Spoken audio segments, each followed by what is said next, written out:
show you how to manage keyboard settings in your device Edge 50 Pro. In this video, I'm gonna tell you how you can do it. But before we get started, don't forget to hit the subscribe button and turn on notifications. Make sure to watch complete video and learn how you can do it.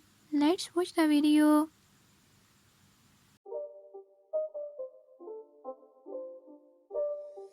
It's not a game, it's a rich thing.